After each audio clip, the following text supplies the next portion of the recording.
अस्सलाम वालेकुम। Election room में खुशामदीद। मैं हूँ समर अब्बास। नाज़रीन, अब इंतखाबात करीब जूझू आ रहे हैं। मुल्क में सियासी गहमा गहमी बढ़ती चली जा रही है और तमाम सियासी जमातों की जानिब से भरपूर इलेक्शन कैंपेन रन की जा रही है। जलसे शुरू हैं, रैलीज हो रही हैं और इसके अलावा जो है डिजिटली भी काफ़ी जलसे इस वक्त हो रहे हैं, पोलिटिकल पार्टीज़ के वर्चुअल जलसे भी। लेकिन एक चीज़ जो सबसे अहम है आजकल, जो पोलिटिकल पार्टीज़ की सबसे ज़्यादा जो खास चीज़ है जो कर रही है वो आवाम को अपना प्रोग्राम बताती है, आवाम को अपना प्लान बताती है, अपना मंशूर बताया जाता है कि हमने मुंतखब होकर क्या करना है। वादे दावे काफ़ी ज़्यादा हो रहे हैं। पीपल्स पार्टी भी एक प्लान लेकर आई है, नून लीग भी लेकर आ रही है एक अपना मंशूर, तहरीक साहब भी अपना प्लान सारा बता रही है हमने करना क्या है। लेकिन एक ऐसा शहर जो मुल्क को कमा कर देता है, शहर कराची जो है, उस शहर के हवाले से क्या सियासी जमातों के पास कोई प्रोग्राम है, कोई प्लान है कि इस शहर की बेहतरी कैसे होगी, शहर के मसाइल हल होंगे या सिर्फ ये शहर पाकिस्तान को कमा कर देता रहेगा। आज हम बात करेंगे कराची की और कराची की सियासी जमातों से बात भी करेंगे और एनालिसिस भी शामिल करेंगे। अपने इन हाउस पैनल के साथ भी हम बात करेंगे कि कराची के मसाइल कैसे हल होंगे, सियासी जमातों के पास कोई प्रोग्राम या प्लान मौजूद है। हमारे साथ सलामा स्टूडियो में मौजूद हैं डॉक्टर मारिया जुल्फ़िकार साहबा, मोना आलम, और हमारे साथ मौजूद हैं आसमा शराजी साहबा, बतौर गेस्ट स्पीकर हमें ज्वाइन कर रही है, सॉरी गेस्ट एनालिस्ट हमें ज्वाइन कर रही है। हमारे साथ मौजूद हैं मंसूर अली खान साहब और मुजम्मिल सुहरवर्दी साहब, लाहौर से हमें ज्वाइन कर रहे हैं। बहुत शुक्रिया आप सबका, आपने ज्वाइन किया। और पहले से में हम बात करेंगे मुत्तहिदा कौमी मूवमेंट के रहनुमा अमीनुल हक साहब हमारे साथ मौजूद होंगे, उनसे हम बात करेंगे कि वो क्या कहेंगे, MKM के पास क्या प्लान है कराची के मसाइल को हल करने के हवाले से। आसमा शराजी साहब, आप सियासी गहमा गहमी तो बड़ी तेज़ होती चली जा रही है, आप फुल थ्रॉटल पे पोलिटिकल पार्टीज़ की कैंपेन जो है वो शुरू हो चुकी है, जल्द से जुलूस रैली सब कुछ शुरू हो चुका है। आज बिलावल भुट्टो ज़रदारी का जलसा था लाहौर के अंदर और MKM का जलसा इस वक्त कराची के अंदर चल रहा है। क्या समझती है आप, अब हम फुल इलेक्शन मोड में तो चले गए हैं, कराची पे आने से पहले ज़रा मैं लाहौर के जलसे का क्विकली आपसे कमेंट लेना चाहूँगा। कितना सिग्निफिकेंट है कि अब पीपल्स पार्टी सिंध के अलावा पंजाब पे अब फुली फोकस कर रही है। बिलावल भुट्टो ज़रदारी का कराची से इनके आगे लाहौर से इलेक्शन लड़ना इटसेल्फ एक बड़ा बोल्ड फैसला नहीं था ये? बहुत शुक्रिया समर। और कुल कलर्स अब नजर आना शुरू हो गए हैं, दिन में 4-4, 5-5 जलसे हैं और सारा कुछ। मुझे शक था ना, पता नहीं कैंपेन क्यों नहीं हो रही। बिल्कुल, चले कम से कम अब सब बाहर निकल आए हैं। PMLN भी निकल आई है, PTI का हमें कलर नजर नहीं आ रहा उस तरह का, लेकिन खैबर पख्तूनख्वा में नजर आता है। लेकिन वो तकनीकी बुनियादों पे उनकी जो वर्चुअल वो थी, वो तो आपको पता है ना, यहाँ टेक्निकल मसाइल तो बड़े होते हैं, वो टेक्निकल मसाइल की बुनियाद पे कल हम वो नहीं सुन सके जो उनकी वर्चुअल ट्रांसमिशन थी या उनका जो जलसा था, वर्चुअल जलसा था। जहाँ तक आपने लाहौर का बताया, बड़ी इंटरेस्टिंग वहाँ पे डेवलपमेंट है। एक नंबर 1 के एतजाज़ अहसन साहब वापस पाकिस्तान पीपल्स पार्टी में आ गए हैं। वैसे वो गए नहीं थे कहीं, लेकिन तासुर भी ऐसा था और वो तहरीक इंसाफ के चेयरमैन के चूँकि दोस्त भी हैं इमरान खान साहब के, तो वो बिल्कुल खुल के उनके साथ उनकी हेल्प भी कर रहे थे, जो उनका फ़र्ज़ बनता है। आपको याद हो जरदारी साहब ने हमारे प्रोग्राम में ये कहा था कि भाई वो उनके चूँकि पड़ोसी हैं तो उनके कुछ फ़र्ज़ बनते हैं। लेकिन अब वो वापस आ गए और आज आपने देखे उन्होंने कहा कि मैं कहीं नहीं गया था। एक तो ये कलर है, ये बड़ा इंपॉर्टेंट कलर है क्योंकि पीपल्स पार्टी अपने पुराने लोगों को, पंजाब के लोगों को एक्टिव कर रही है।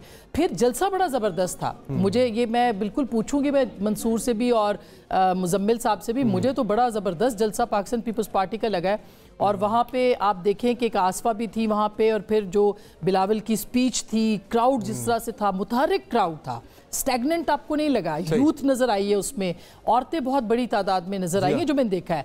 और मरियम के निकलने से PMLN का भी जो एक वोटर है वो एक एक्टिव हुआ है और उसमें भी रिजर्व है अभी कैंपेन को लेकर, वो खुद नहीं चल रहे एग्जैक्टली। मगर ये एक मजेदार डेवलपमेंट है और मेरा ख्याल है कि इसी तरह पाकिस्तान के अंदर जो है वो इलेक्शन को क्रेडिबल बनाने के लिए और ज्यादा फ्री मूवमेंट जो है सियासी जमातों की इंक्लूडिंग PTI की वो होनी चाहिए, सबके लिए होनी चाहिए। क्विकली कमेंट कीजिएगा जी मोना आलम साहिबा कि अब कैंपेन स्टार्ट हो चुकी है। अब वो जो था पता नहीं कि पॉलिटिकल पार्टीज कैंपेन क्यों नहीं कर रही, पता नहीं क्या ऐसा है, अब वो हम फुल इलेक्शन मोड में जा चुके हैं। अब बिल्कुल कोई शक नहीं, और ये बात सही है कि सारी जमातों को देखकर जहां खुशी हो रही है, तो PTI वहां वाहिद जमात है जहां पर उनको हम वर्चुअली भी नहीं देख पा रहे हैं। तो ये एक जाहिर है मैटर ऑफ कंसर्न भी है, सबके लिए होना भी चाहिए।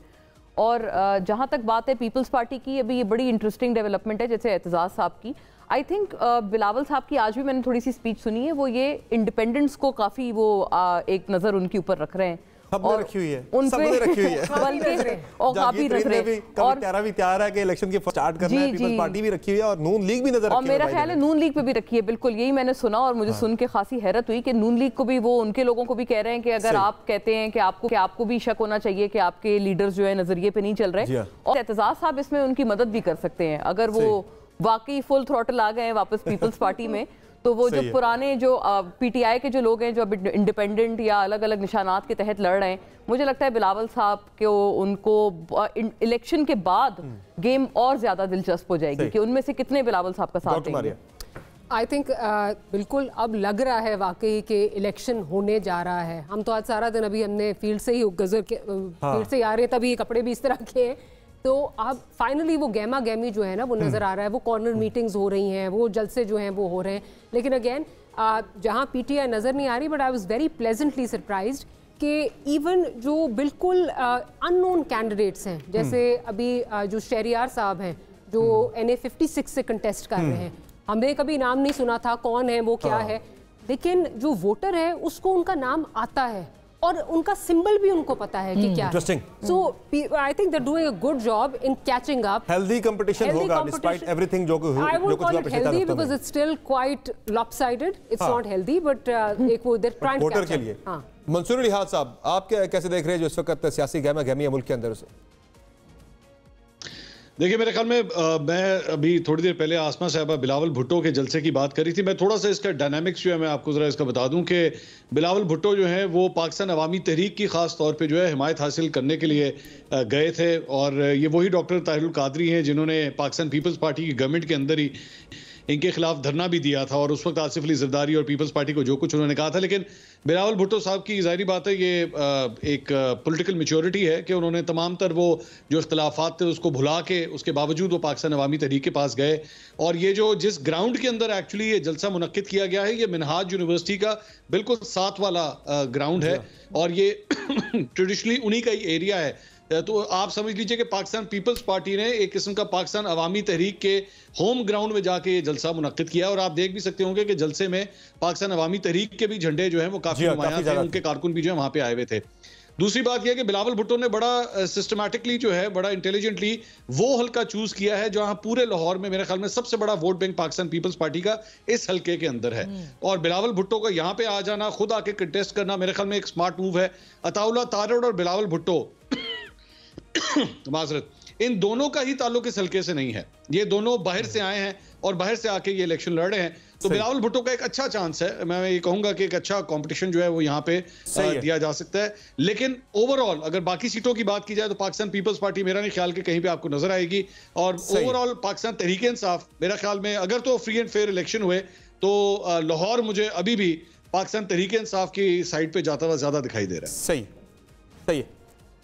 अच्छा मुज़फ़्फ़र साहब मैं आता हूँ, ज़रा ये जो मामला है हमारा आज का टॉपिक है कराची वाला, उस पर ज़रा हम दोबारा वापस आते हैं। और कराची की जो सियासत है वो बड़ा मानी रखती है। 2018 के इंतखाबात में भी कराची की कुछ सीटों ने एकदम से पूरी पॉलिटिकल इक्वेशन ही चेंज कर दी थी। जो पाकिस्तान तहरीक के साथ 14 सीटें वहाँ से जीती थी, अनएक्सपेक्टेडली भी वो एक रिजल्ट था, सबके लिए हैरानकुन भी था। अब की मरतबा क्या कराची जो है वो फिर से जो कौमी सियासत है उसमें उसकी इक्वेशन को बदल सकता है? अपनी नंबर ऑफ सीट्स के वाले से कोई पॉलिटिकल पार्टी वहाँ से भी अपसेट कर सकती है, या तहरीक इंसाफ के अब वहाँ पे इतना ज़रा गैर मुतहर्रिक होने की वजह से जो इक्वेशन थोड़ी सी डिस्टर्ब हुई है, एमकेएम वहाँ पे दोबारा से कंसोलिडेट हुई है, दोबारा से 3 जो धड़े एमकेएम के वो सारे इकट्ठे हो गए हैं, उससे एमकेएम को कितना फ़ायदा होगा?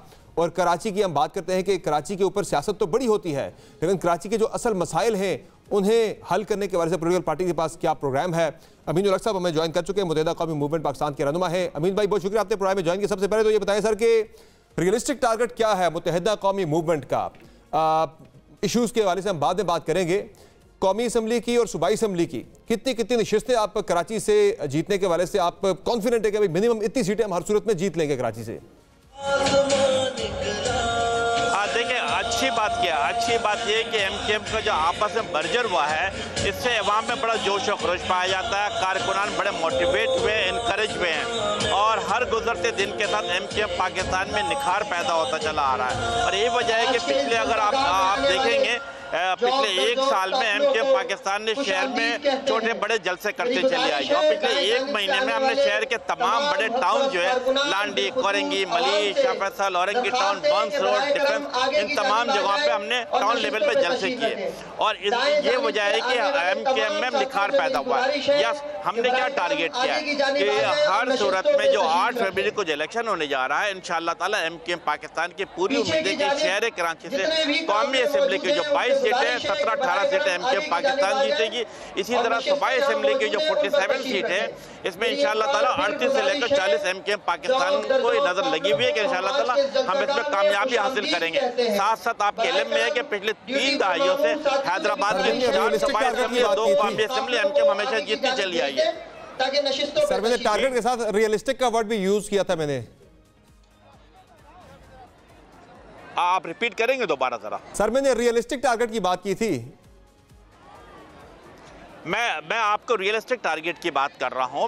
मेरी बात आप सुन लें कि देखें एमकेएम पाकिस्तान माजी में भी अगर आप 2013 देख लें, 2008 देख लें, 2002 देख लें, 93 के देख लें, 98 को देख लें, तो मेरा ख्याल है कि अब कौमी असेंबली की सीटें कराची की बड़ी हैं। पहले 20 थी, फिर 21 है, इस साल 22 हो गई है। तो एमकेएम तमाम जगहों पर कंसनट्रेट कर रही है और इसी वजह कर एमकेएम में जिसे कारकुनान में जोश खरोश पाया जाता है। एमकेएम अपने अवाम, कारकुनान और वोटर के दरमियान रहती है, इसलिए हमें इस बात की पूरी उम्मीद है कि हम 16, 17, 18 कराची से कौमी असेंबली की सीट जीतने में कामयाब होंगे। हैदराबाद के बारे में आपको पता है पिछले 3 दहाइयों से हर मौके पर एमकेएम कौमी असेंबली के दोनों और सूबाई असेंबली की 4 सीटें जीतते रही है। मीरपुर खास भी 1988 से लेकर 2013 तक हम वो जीतते रहे हैं। नवाबशाह भी है और सक्कर भी है। ऑफ एंड ऑन सूबाई असेंबली एमकेएम जीतती रही है। तो हमें इस बात की कभी उम्मीद है कि इस दफा माजी के मुकाबले में काफी बेहतरी आएगी। सही है। मुजम्मिल सर, वर्दी साहब क्वेश्चन करना चाहेंगे, लाहौर से हमें ज्वाइन कर रहे हैं जी। मुजम्मिल साहब, ओवर टू यू। अमीन हक साहब, आपकी सीट एडजस्टमेंट पीएमएलएन से नाकाम हो गई। पीपल्स पार्टी आपके खिलाफ लड़ रही है, जमात इस्लामी आपके खिलाफ लड़ रही है, पीटीआई आपके खिलाफ लड़ रही है और वो एमकेएम लंदन का फैक्टर भी अपनी जगह मौजूद है बाइकाट का। तो ऐसे में आप कैसे 17 सीटें अपनी देख रहे हैं? ये रियलिस्टिक तो नहीं लगता कि आप 17 सीटें वहां से निकाल लेंगे? देखिए मुजम्मिल भाई, 2 चीजें, चूंकि एमकेएम पाकिस्तान शहर की हमेशा पिछले 3 दहाइयों से बड़ी सियासी पार्टी रही है। हमने अगर पीएमएलएन के साथ बात की है, जेयूआई के साथ बैठे, जेडीए के साथ बैठे, हमने उनसे क्या कहा है कि यस कराची में जो एमकेएम का मेजर स्टेक होल्डर है, तो हमने यहाँ मैक्सिमम सीट अपने पास रखी है। हमने 22 में से 4 सीटें जो है वो हमने अपनी जो पीएमएलएन है, जेयूआई, उनको हैंड ओवर किया। बलीर की 3 कौमी असेंबली की सीट और 1 हमने बलियारी की सीट उनको ऑफर किया। लेकिन ये बताते हुए कि इन जगहों पर भी एमकेएम का हजारों की तादाद में वोट मौजूद है। हमें आपका ये कह देना कि क्या पीएमएलएन के साथ या जेयूआई के साथ हमारी सीट एडजस्टमेंट नाकाम हो गई है, ऐसा है नहीं। हमने काफ़ी जगहों पर सीट एडजस्टमेंट करने में कामयाब हुए हैं, कराची के अंदर भी और फिर अंदरूनी सिंध में भी। मुजम्मिल भाई, अंदरूनी सिंध में क्या सूरत हाल है? अंदरूनी सिंध में वो तमाम कौमी सूबाई असेंबली की सीटें, चाहे वो लाड़काना हो, बदीन हो, शिकारपुर हो, खैरपुर हो, मीरपुर खास हो, नवाबशाह सक्कर हो, एमकेएम का वोट बैंक 3000 से लेकर 30,000 तक मौजूद है। हमने उनके सामने क्या रखा? हमने कहा कि आप सक्कर की सीट सूबाई असेंबली की, नवाबशाह की और मीरपुर खास की सीट आप एमकेएम को दें, कौमी असेंबली पे आप इलेक्शन लड़े। इसके साथ साथ एमकेएम ने पाकिस्तान ने बड़ा ऑफर किया अपने पीएमएलएन को। उनसे क्या कहा कि यस, आप बाकी जगहों पे कौमी सूबाई असेंबली की सीट आप लड़े, एमकेएम पाकिस्तान का वोटर आपके साथ खड़ा होगा। इसी तरीके से हम उम्मीद करते हैं कि वाइस वर्से के तौर पर यहाँ से भी जो जेयूआई का वोटर है या पीएमएलएन का वोटर है वो भी एमकेएम को वोट जरूर देगा। लेकिन इसके बावजूद चूंकि एमकेएम मुनज़्ज़म सियासी जमातें, हम अपने वोट बैंक पर एतबार करते हैं, एतमाद करते हैं और एमकेएम पाकिस्तान का ना तो सेक्टर लेवल पे बल्कि डिस्ट्रिक्ट लेवल पे, टाउन लेवल पे, यूसी लेवल पे और उसके नीचे सर्कल लेवल पे मुनज़्ज़म नेटवर्क मौजूद है। मैं अपने साथी एंकर से ये दरखास्त करूंगा, जरा वो लाउडली क्वेश्चन करें, जो अमीन भाई जो है वो एक जलसे में बैठे हुए हैं एमकेएम के, तो वहाँ जरा शोर काफी ज्यादा है। डॉक्टर मारिया जुल्फिकार क्वेश्चन करेंगे जी। अच्छा अमीन साहब, ये जानना चाह रही हूँ आपसे कि एमक्यूएम अगर देखा जाए तो हमेशा फेडरल गवर्नमेंट का हिस्सा रहती है, पिछली जितनी हुकूमतें आई हैं, बट आखिर में आपका तकाजा when you know at the culmination point of that alliance हमेशा यही होता है कि जी जो वादे किए गए थे वो पूरे नहीं हुए। अब किस तरह जो है ये चीज़ें कराची के मसाइल जो हैं वो हल होंगे, क्योंकि हमेशा आप हुकूमत में ज़रूर होते हैं लेकिन टुवर्ड्स द एंड ये एक जो है ये आपकी तरफ से एक तकाजा आता है और मसाइल वहीं के वहीं रहते हैं, तो ये मसाइल हल कैसे होंगे? हमारी सबसे पहले मैं तस्दीक कर दूं कि एमके पाकिस्तान की वाहिद सियासी पार्टी थी जो 2013 से लेकर 2018 तक जो मुख्तलिफ हुकूमतें रही उनमें किसी जगह पर भी किसी भी हुकूमत का हिस्सा नहीं था। हमने अपोजिशन के तौर पर अपने आप को सर्वाइव किया। उन तमाम जगहों पर हमारे ऑफिस बंद किए गए, हमारे दफातर बंद किए गए, कारकुनान लापता किए गए, हज़ारों की तादाद में गिरफ्तार हुए। हमने 18 का इलेक्शन लड़ा, फिर भी कामयाबी हासिल की। यस, मैं समझता हूँ कि 2018 के बाद जो हमने वफाकी हुकूमत का हिस्सा बने तो हमने उसके ऊपर कुछ टॉपिक रखा था। जब हमने देखा कि खान साहब के साथ वो तमाम चीज़ें अमल दरामद मुमकिन नहीं हो पाया तो मेरा ख्याल है कि हम PDM के साथ हुकूमत का हिस्सा बने और उसके ऊपर भी हमने क्या किया, हमने स्पेसिफिक 3-4 बातें उनके सामने रखी थी।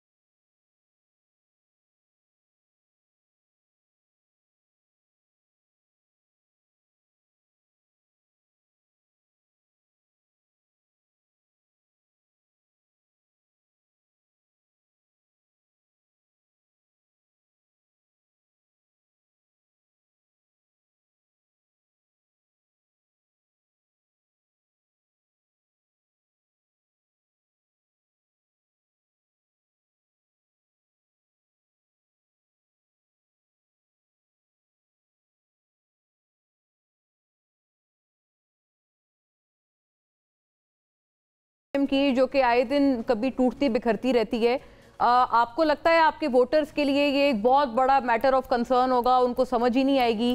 क्योंकि जैसे फारूक सत्तार साहब अलग हुए, उनके बहुत सारे उनके गिले शिकवे थे, उसी तरह से PSP बनी थी और वो भी हमें याद है बिल्कुल इलेक्शन से ऐन कबल बनी थी। तो ये तमाम चीज़ें आपके वोटर्स का रिसेप्शन जो हम लोग देखते हैं वो ये कि वो लोग काफ़ी इस बारे में एक परेशानी की सूरत हाल में रहते हैं, कैफियत में रहते हैं कि ये क्या कभी आप लोग अलहदा होते हैं तो आपके क्या जो ये अब इस दफ़ा आप लोग इकट्ठे हुए हैं, पिछली दफ़ा जो अलहदा हुए थे, क्या वो ग्रीवेंसेस हल हो गए? और आपको लगता है कि इसकी एक बुरी रिफ्लेक्शन आपके वोटर्स पे भी क्या पड़ सकती है? क्या आपको बतौर जमात ये खदशा है? देखिए, मेरा ख्याल है इसका बहुत सिंपल सी जवाब देता हूँ मैं कि MKM का वोटर MKM की तरफ देखता है। आपने देखा कि अगर अलहदगी भी जिन लोगों का आपने नाम लिया तो क्या वो आगे की तरफ बढ़ सके, इसका जवाब नफी में था। जो शहरी सिंध के अवाम है वो MKM के झंडे के साथ खड़े हुए और MKM के इंतखाबी निशान के साथ खड़े हुए। अगर आज मैं अमीनुल हक पार्टी छोड़कर भी जाता हूँ तो मेरे साथ 4 कारकुनान भी मेरे साथ नहीं होगा, क्योंकि हमारा एक सिस्टम है और उस सिस्टम के तहत हम आगे बढ़ते हैं। जो मैं समझता हूँ कि MKM का कामयाबी का राज भी है। MKM हमेशा अपने कारकुनान, अपने वोटर, अपने सपोर्टर के दरमियान रहती है, उनके आवाज में आवाज मिलाती है और यही वजह है कि वो कामयाबी के मराहल तय करती है। तो मैं समझता हूँ कि आपका ये पूछना कि मसाइल हल होगा, नहीं, मेरा ख्याल है कि ये जो ब्रॉडर सेंस में जो तमाम लोग पार्टी में शामिल हुए हैं, खालिद मकबूल सिद्दीकी भाई के सरबराह में मुस्तफा कमाल भाई और फारूक सत्तार भाई ने काम शुरू किया है, तो मैं समझता हूँ इसमें बेहतरी आ रही है, क्योंकि कराची के अवाम भी समझते हैं कि अगर आपस में मुत्तहिद नहीं होंगे, आपस में मिलकर नहीं बैठेंगे, जो पाकिस्तान पीपल्स पार्टी कर रहा है नाहिल बेहिस हुकूमत है, उसने तो शहर का निजाम धर्म बंद कर दिया। तो पॉइंट है सर, मंसूर अली खान साहब सवाल करेंगे आपसे। अमीन भाई।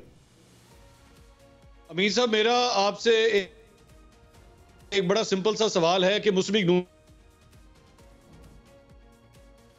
पार्टी नाराज हैं। दो बड़ी कहा जा रहा है कि मोस्ट प्रॉब्ली अगर बड़े नंबर्स आते हैं तो इनके पास आएंगे।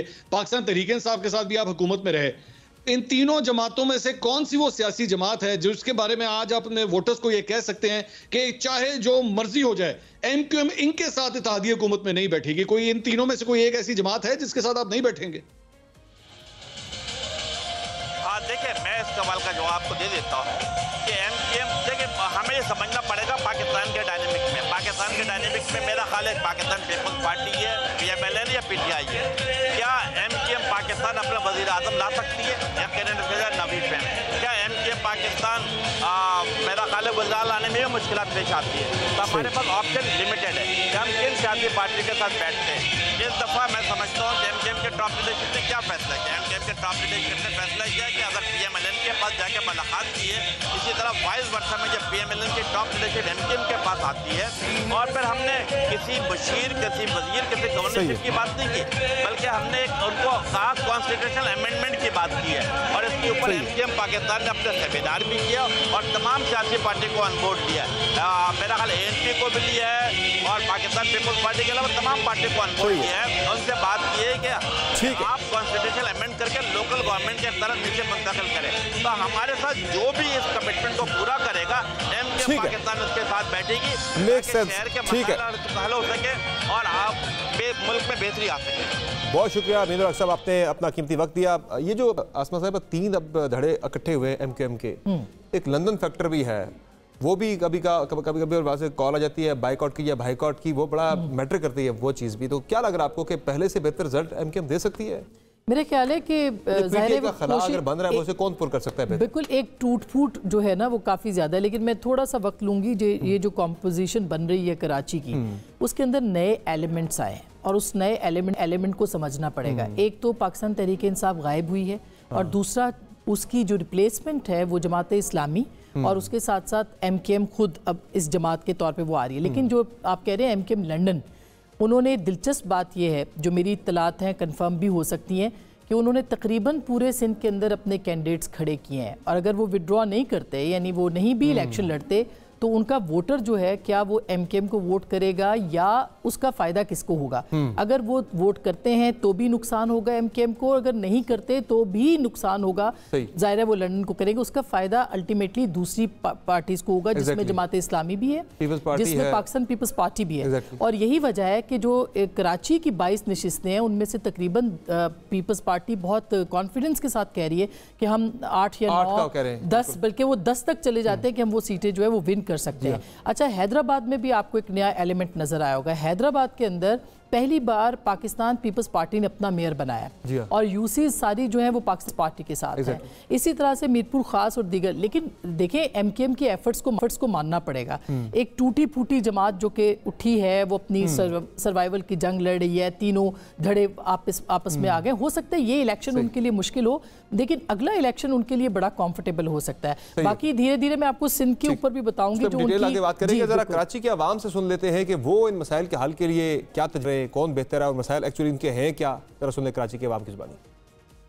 आप कहें कि इलेक्ट्रिक के शोबे में वो कहते हैं बिल निकल गया तो निकल गया, आपको भरना है। आप चाहे गैस के शोबे में गैस नहीं आ रही तो बोले भाई आपके नहीं पूरे घर में नहीं आ रही। सब्जी वालों के पास आए, आप पीछे से महंगाई हो रही है, एक्सीडेंट हो रहे, गटरों की तो ढक्कन नहीं है, पानी भरे में, रोडों पे इतनी गंदगी है कि अगर आप इमरजेंसी ब्रेक मारते हैं आगे लोगों को बचाने के लिए, आप खुद मर जाएंगे उस चक्कर में सेवरेज की लाइन की वजह से। कराची में बहुत बुरा निज़ाम है इस वक्त, सेवरेज का निज़ाम सही नहीं है, रोड भी इसी तरह है। जिस इलाके में आप जाएं इंफ्रास्ट्रक्चर के मसले, पानी, पहले तो पानी आता था, गैस आती थी, बिजली कहीं ना कहीं आती थी, बिल तो बड़े बड़े आ ही रहे हैं। अब बिल बड़े बड़े रह गए और गैस का भी नामो निशान नहीं है और पानी भी मुश्किल हो गई है शहरियों को। और बिजली का तो पहले ही पिछले 4-5 साल से जो हाल है आप लोगों के सामने, जितना टैक्स ये शहर देता है उस हिसाब से कुछ इसको रिटर्न भी करे। जब तक हमारी पुलिस मजबूत नहीं होगी तब तक हमारा यहाँ पे क्राइम कंट्रोल नहीं होगा। पहले हालात कितने थे और माशाल्लाह से अल्लाह का बहुत शुक्र है कि बहुत बेहतरी आ रही है कराची के अंदर। ना सिर्फ हालात के अंदर बेहतरी आ रही है, कराची के इंफ्रास्ट्रक्चर में भी बहुत ज्यादा बेहतरी आ रही है। सारे शहर में गुटखा मावा हर चीज चल रहा है, तो भली यार वो चलाएं लेकिन अमन अमान तो कायम करें।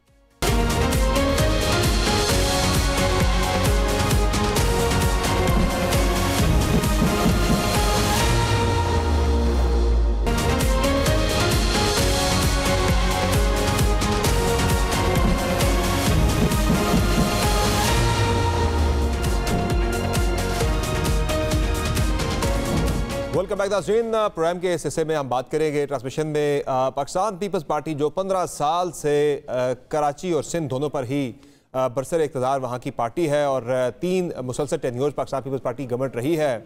इन 3 टेन्योर्स के अंदर पीपल्स पार्टी ने कराची के कौन से मसाइल हल किए और अब दीगर जो अहम तरीन मसाइल जिनमें पानी का मसला है वो कैसे हल होगा जो 15 साल में हल नहीं हो सका। अगर हम K4 प्रोजेक्ट की बात करें तो तकरीबन ये 10 बिलियन से शुरू हुआ था और अब 125 बिलियन पे से ज़्यादा इसकी कॉस्ट जो है वो पहुंच चुकी है। 2002 में जो है प्रोजेक्ट जो है ये आइडिया कंसीव हुआ था और अभी तक जो है ये मुकम्मल नहीं हो सका। जो लास्ट इसकी डेट आई थी वो थी अक्टूबर 2023 में मुकम्मल होना था, लेकिन नहीं हो सका फिर भी, और इसकी लागत जो है वो बढ़ती चली जा रही है। सबसे बड़ा मसला कराची के अवाम का पीने का साफ पानी है। दीगर मसाइल भी हैं, कुछ हल हुए कुछ नहीं हुए। क्राइम एक बहुत बड़ा मसला है कराची का। बात करेंगे नाज बलोच साहब से, पाकिस्तान पीपल्स पार्टी के सीनियर रहनुमा है। बहुत शुरू साहब आपने हमें ज्वाइन किया। सबसे पहले तो ये बताएं कि कराची के अगर हम मसाइल की बात करें, क्राइम जो है सिर्फ 2023 में 619 लोग जो हैं वो मुख्तलिफ क्राइम्स में मारे गए, जिनमें से 138 के करीब वो लोग हैं जो कि स्ट्रीट क्राइम्स के अंदर मारे गए। क्राइम एक बड़ा मसला है कराची का। अगर हम कराची की पर्टिकुलरली बात करें, कराची के इशूज़ की। दूसरा, पीने का साफ पानी के 4 प्रोजेक्ट जो है वो 2002 में ये मनसूबा कंसीव हुआ था। तब से आज तक, उस वक्त इसकी लागत 10 अरब थी, आज बढ़ के 125 तक पहुंच चुकी है। नहीं हो सका 3 टेन्योर्स में। और मजीद कितने टेन्योर्स पीपल्स पार्टी को चाहिए होंगे कराची को पीने का साफ पानी देने के लिए? बिस्मिल्लाहिर्रहमानिर्रहीम। समर, सबसे पहले आपका शुक्रिया कि आपने मुझे सिलेक्शन ट्रांसमिशन में मौका दिया कि मैं आके कराची की, स्पेसिफिकली कराची के ऊपर बात कर सकूं। देखिए, आपने बिल्कुल आइडेंटिफाई किए इश्यूज कराची के, लेकिन जब हम कराची को के एनालिसिस करते हैं तो दूसरे शहरों से, पाकिस्तान भर के मुख्तलिफ तमाम शहरों से अगर आप इसके कंपैरिजन करें तो मुनफरिद इसलिए कराची को रखा जाता है क्योंकि आबादी के तनासब से सबसे largest, most popular city, 3 crore के लगभग आबादी वाला शहर कोई छोटी बात नहीं होता। इतनी आबादी पे तो बहुत सारे ममालिक हैं जिनकी आबादी शहर कराची से कम होगी। फिर इसके अलावा जो कराची ने एक तवील वक्त दहशतगर्दी की हालात में देखा है, जो टेररिज्म कराची ने फेस किया है, उस नौयत के टेररिज्म अल्लाह ना करे कभी किसी शहर को नसीब हो देखना। बहुत मुश्किल हालात से कराची निकला है। एक ऐसा वक्त था कि टारगेट किलिंग के 10-12 रोजाना की बुनियाद के ऊपर लोगों को टारगेट किलिंग की भेंट चढ़ा दिया जाता था और कोई बोल नहीं सकता था उस खौफ के आलम में। उस खौफ के बुत को तोड़ने में जो टाइम लगा और उस पर किरदार अदा किया तमाम पॉलिटिकल पार्टीज को अपना शेयर जो है इसमें सब लोगों का रहा, बल्कि बहुत से लोग वोकलिस्ट रहे, जिसमें मैं कम से कम इस चीज का जाती तौर पे हमेशा इस चीज के ऊपर मैं समझती हूँ कि मेरा बहुत एक रोल रहा है इस चीज के ऊपर कि कराची में जब लोग खौफ के खिलाफ खड़े नहीं होते थे उस वक्त भी कराची के लिए आवाज उठाई। तो मैं समझती हूँ कि आप पीपल्स पार्टी स्पेसिफिक जो सवाल आपने पूछा है, देखें यहाँ पे हमारे पास जो डिस्ट्रिक्ट्स हैं कराची के, तमाम डिस्ट्रिक्ट के अंदर इस दफा आपने देखा कि पीपल्स पार्टी को न सिर्फ इस दफा बल्कि इससे पहले भी लोकल बॉडी के अंदर पीपल्स पार्टी को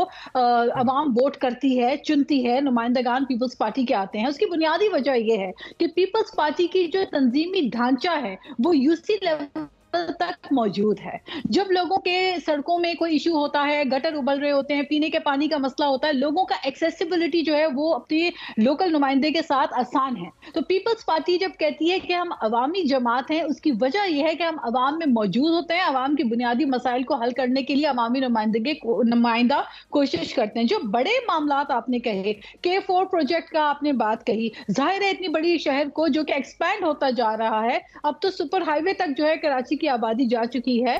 क्या वक्त था कि कराची 3 तलवार से आगे जो है आबादी नहीं हुआ करती थी, और एक जो है अब आप देखें कि दोनों तरफ से कराची की आबादी जो है वो एक्सपैंड होती जा रही है। उसको कंटेन करने के लिए, देखने के लिए इंफ्रास्ट्रक्चर का जो भी काम हुआ है इस शहर में वो पीपल्स पार्टी ने ही किया है। जितने फ्लाईओवर्स बनाए गए हैं, डेवलपमेंट के प्रोजेक्ट किए गए, चाहे खवातीन के लिए बिलखुसूस पिंक बसेस का इनेकाद जो है वो किया गया, वो पीपल्स पार्टी ने ही किया है। उसके अलावा आप स्कूल्स की बात करें तो स्कूल्स में भी मुझे पता है, मैं खुद विजिट करती हूँ कराची में, हमने बेतहाशा स्कूल्स को अपग्रेड किया है, उनके हालात को बेहतर किया है, लेकिन काम की जरूरत इस शहर को बहुत है। उसके साथ फंडिंग की जरूरत है, पैसे की जरूरत है। आपने देखा होगा समर की गुज़िश्ता 5 साल में 2018 से 2023 की जो हुकूमत थी उसका मरकज कराची पे फोकस नहीं था, बावजूद इसके कि पीटीआई के कई सारे एमएनएज वहां मौजूद थे, इनके एमपीएस थे, लेकिन तरजीह नहीं थी। हमारी तरजीह, हमारा फोकस है शहर कराची, हमें यहाँ पे काम करना है, हमारी यहाँ प्रेजेंस है, हमारी मौजूदगी है। जी नाज, मैं आसमा शिराजी बोल रही हूँ। मैं सिर्फ ये जानना चाहती हूँ, बिल्कुल आपने सही कहा कि बहुत सारे मसाइल हैं, इसमें भी कोई दो राय नहीं है, लेकिन जब आप आवाम के पास जाएंगे तो आपको 15 सालों का जवाब देना होगा, सिर्फ 5 सालों का नहीं देना होगा। उन पर अगर आपके चेयरमैन खुद ये कहते हैं कि उनको वाटर टैंकर ख़रीद के लाना पड़ता है, तो ये सवाल तो बहरहाल पाकिस्तान पीपल्स पार्टी की कारकर्दगी पे होगा। जी आसमा, आपने बहुत अच्छा क्वेश्चन रेज किया और मुझे खुशी है कि इस पैनल में आप मौजूद हैं, मंसूर मौजूद हैं, डॉक्टर मारिया हैं, मोना हैं और दीगर जो लोग मौजूद हैं। आप जी मुजम्मिल साहब, आप तमाम वो लोग हैं जो डेफिनेटली हर दौर में कवर करते रहे हैं पूरे पाकिस्तान की खबरों को, बल्कि कराची बिलखुसूस आप लोगों ने हमेशा कराची के इश्यूज को उजागर किया, उठाया भी है। बिल्कुल आपकी बात सही है कि कराची में वाटर टैंकर माफिया जो है वो यहाँ पे तवील अरसे से अपनी रूट्स जो है जमा के बैठा है, जो कि बहुत पहले हमें इस चीज के ऊपर जो है हमने एफर्ट्स भी की हैं, लेकिन वाटर बोर्ड के अंदर आप जाके देख लें, घोस्ट एम्प्लॉयज का सिलसिला, एक पर्टिकुलर सियासी जमात ने वहां पे बेतहाशा लोगों को घोस्ट एम्प्लॉयज के तौर पे रखा और ऐसे ऐसे लोग जो कि नौकरियों पे आते भी नहीं है, शायद बाहर मुल्क बैठते हैं लेकिन तनख्वाह पाकिस्तान वाटर बोर्ड से उठाते हैं। और जब जब पीपल्स पार्टी ने घेरा तंग करने की कोशिश की तो फिर वो जो ब्लैकमेलिंग टैक्टिक है और जो सड़कों पे आके एहतजाज करके और फिर जाके कोर्ट में स्टे ले लेना, ये वो तमाम चीजें हैं जिसका सामना पीपल्स पार्टी ने किया है। हम खुद चाहते हैं कि इन तमाम इदारों के अंदर जहां जहां पे इश्यूज हैं इनको एड्रेस किया जाए और लीगली एड्रेस किया जाए। हम एक साथ किसी को नौकरियों से निकाल नहीं सकते, क्योंकि यहाँ अगर जरा आप हाथ डालते हैं। जी आपने बड़ा एलैबोरेट करके बताया कि क्या प्रॉब्लम्स हैं। इसमें कोई शुबा नहीं कि कुछ इस तरह के लोग और अनासिर मौजूद रहे हैं, लेकिन ये कि इन्हीं को ओवरकम करना, किसी और हुकूमत की रिट कायम करना, यही तो तवक्को रखी जाती है हुकूमत से। और उस पे उसके बरक्स हमने देखा है कि आपकी एक चिपकलिश MQM के साथ चलती रहती है। उसके बरक्स मतलब इशू सॉल्व करने की अगर बात की जाए या सवाल किया जाए तो पलट के ये सुनने में आता है कि ये इख्तियार सूबाई हुकूमत का है, नहीं ये बल्दियाती हुकूमत का है, और वो कोई एक नेवर एंडिंग सी एक सागा बन जाती है। इस पे जवाब फरमाइएगा। और दूसरा PMLN की इस तनकीद का भी अगर आप जवाब दें, क्योंकि वो आपको पता है बिलावल साहब जब कैंपेन कर रहे हैं लाहौर में तो वो यही बात कर रहे हैं कि क्या आप लाहौर में ये कहकर कैंपेन कर सकते हैं कि हम लाहौर को कराची जैसा बना देंगे। तो आपको तो इस बात पे तो लोग हंसेंगे पलट के। मतलब इस तरह के जो एक ताने हैं वो PMLN की तरफ से सुनने को मिल रहे हैं पीपल्स पार्टी को। देखिए, पहली बात तो यह है कि PMLN को हम पे हंसने के बजाय अपने सेहत के शोबे पे फोकस करने की ज़रूरत है।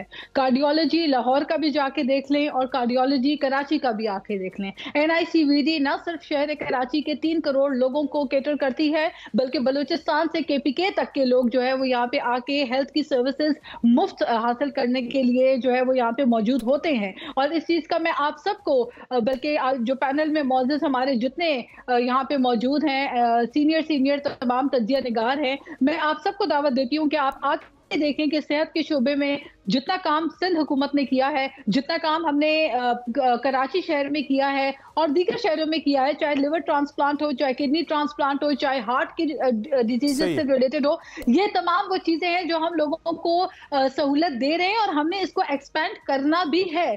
सैटेलाइट स्टेशन हमने हार्ट के बनाए हैं पूरे सिंध भर के अंदर, तो ये काम तो हमने किया है। तो मेरा ख्याल है कता कलामी की माफी, ये अगर हेल्थ का चले आप ये बात जी मैं सिर्फ अपनी बात मुकम्मल कर लूं doctor Maria, then I take your question. मैं सिर्फ ये कहना चाह रही हूँ कि देखिए काम की गुंजाइश होती है। I will be the last person to say कि जी we are the perfect political party. We are a political party. We evolve, we learn. हम अपने तजुर्बात से भी सीखते हैं और हम I'm sorry at the expense of disagreeing and interrupting you. Evolution जरा बहुत स्लो नहीं है? 15 साल हो गए हैं। मतलब अभी जो मोना का सवाल है उसी को आगे बढ़ाऊंगी। आप हेल्थ पे कंपैरिजन कर रही हैं, इंफ्रास्ट्रक्चर देख लें, क्राइम देख लें, सिविक अमेनिटीज देख लें। आप लाहौर और कराची का जब मवाजना करें तो ज़मीन आसमान का जो है वो डिफरेंस नजर आता है। Again at the expense of reputation, ये वो शहर है जो जिसको कहा जाता है पूरे मुल्क को जो है वो चलाता है, खिलाता है। तो ये मवाजना तो उस तरह नहीं है ना, एक सेक्टर को तो हम चूज नहीं कर सकते। ओवरऑल अगर आप जाके देखें, मतलब इंफ्रास्ट्रक्चर को देख लें, सिविक अमेनिटीज देख लें, हर चीज में जो है वो जमीन आसमान का डिफरेंस है। देखिए, ये आई थिंक ये एक doctor Maria with all due respect, बात यह है कि ये एक रेटरिक जो हमारे यहाँ कॉमनली इस्तेमाल होता है कि कराची जो है वो कचरों का ढेर हो गया, कराची में ये मामलात हैं।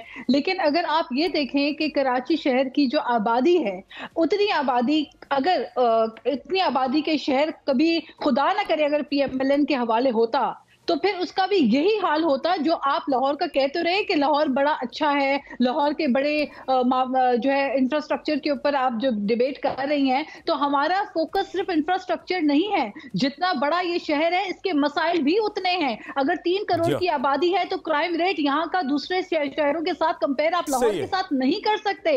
अगर यहाँ एक इंडस्ट्रियल जोन है, यहाँ पोर्ट मौजूद है, यहाँ पे अगर हमारे पास मसाइल है तो हमारे पास मसाइल भी उतने ही हैं। हमारे मसाइल लाहौर के कंपैरिजन अगर आप करें तो कई गुना ज्यादा है। नाज़ साहब हमारे साथ रहेगा, मुझे मुख्तसर एक ब्रेक लेनी है, ब्रेक से वापस आएंगे, जारी रहेगी, हमारे साथ रहेगा।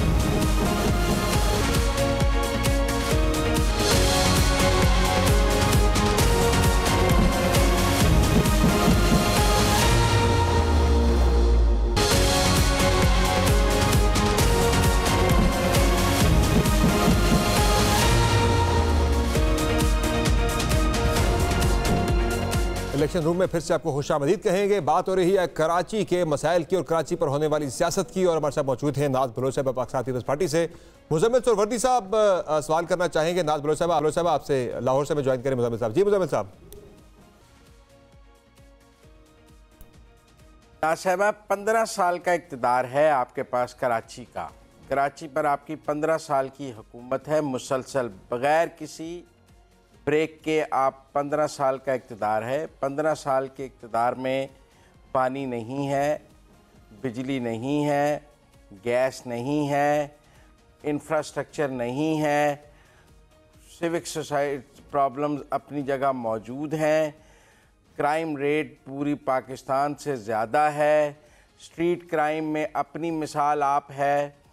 क्या चीज़, मेरा मतलब है 15 साल हैं, मैं कोई आपसे 2 साल 4 साल 5 साल की, फेडरल गवर्नमेंट तो ये कहती है कि मुझे मुद्दत पूरी नहीं करने दी गई, कोई वज़ीर आज़म तो ये कहता है कि मुझे मुद्दत पूरी नहीं करने दी गई। आपका तो वज़ीर आला भी 10 साल से एक ही है और वो मुसलसल 10 साल से वज़ीर आला है। तो आप 15 साल में अगर शहर को पानी नहीं दे सकते, 15 साल में कूड़ा उठाने का कोई बंदोबस्त नहीं कर सकते, 15 साल में आप कोई वहाँ पे पुलिस में रिफॉर्म्स नहीं कर सकते, 15 साल में आप वहाँ पर कोई उस शहर के एजुकेशन के प्रॉब्लम्स, बूटी माफिया नहीं ख़त्म कर सकते, तो मेरा मतलब है कितने साल और चाहिए आपको इस कारकर्दगी को हमें बताने के लिए? क्योंकि आपको किसी ने आपसे हुकूमत 15 साल में छीनी नहीं, और पिछली हुकूमत में तो आपके पास 2 तिहाई थी, कोई शरीक इक़्तिदार नहीं था आपके साथ, अकेली आपकी हुकूमत थी। चाहे कानून बनाएं, चाहे रिफॉर्म्स करें, जो मर्जी करें, बादशाह थे आप सिंध के 2 तिहाई के साथ। तो इससे बड़ा क्या इक़्तिदार आपको सिंध का मिल जाए कि कोई कराची की कोई बात सुनी जा सके, कोई अनएम्प्लॉयमेंट ख़त्म हो सके, कुछ हो सके, इससे ज़्यादा इक़्तिदार आपको दिया ही नहीं जा सकता। देखिए, ये वही मैं आपको बता रही हूँ कि अक्सर मुझे ऐसे लोग मिलते हैं जो कराची के बारे में एक माइंडसेट, एक जहनियत रखते हैं, और मेरे साथ बहुत सारे ऐसे मेंबरान भी पंजाब असेंबली के गुज़िश्ता कुछ माह पहले जब कराची आए तो उन्होंने एक बात कही कि हमें तो कराची शहर के नाम से खौफ था, क्योंकि हम जो टीवी में कहते और देखते और सुनते हैं उसको देख के तो कराची कुछ और ही लगता है, लेकिन जब यहाँ पे आओ तो कराची कोई और मंजर पेश करता है।